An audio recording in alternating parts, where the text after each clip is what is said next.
High friends, welcome to யாஷிகர். நம்மளோட விஜய் டிவியில் ரொம்பவே சூப்பராக போயிட்டுருக்க ஐயனார் துணை.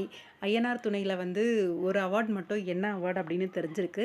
என்ன அப்படின்னு பார்த்தீங்கன்னா, கேமராமேன் இருக்கார் இல்லையா, அவருக்கு வந்து பெஸ்ட் கேமராமேன் அப்படின்ற அவார்ட் வந்து கொடுத்துருக்காங்க போல இருக்கு.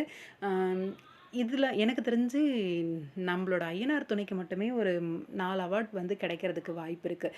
எதை வச்சு சொல்கிறேன் அப்படின்னு பார்த்தீங்கன்னா, கேமராமேன் வாங்கிட்டாரு. டிஆர்பி செகண்ட் பிளேஸ் இருந்துட்டுருக்காங்க. எப்படியும் டைரக்டர் இல்ல அப்பா கேரக்டர், அதாவது ஹீரோவோட அப்பா கேரக்டர், அண்ணா கேரக்டர் இந்த மாரி யாராவது வாங்குறதுக்கு வாய்ப்பு இருக்கு. அதே மாரி ஹீரோ, ஹீரோயின் 2 பேருக்குமே ஃபைண்ட் ஆஃப் த இயர் வந்து கிடைச்சிரும் அப்படிங்கிற மாரி தோணுது. ஏன்னா, ஃபர்ஸ்ட் டைம் வந்து விஜய் டெலிவிஷன்ல அரவிந்தும் சரி, அதே மாரி மதுவும் சரி, 2 பேருமே நிலா, சே சோழன் அப்படின்னு அறிமுகமாயிருக்காங்க.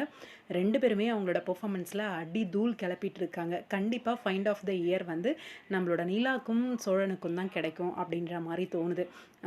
மேல், ஃபீமேல் அப்படின்ட்டு. பார்க்கலாம் இந்த டைம் இவங்க தான் வாங்குறாங்களா இந்த ஃபைண்ட் ஆஃப் த இயர் அப்படின்னு சொல்லி. ஏன்னா வேற யாருக்கும் கிடைக்கிறதுக்கு வாய்ப்பு கம்மி தான். பார்ப்போம் என்ன நடக்குது அப்படின்னு சொல்லி.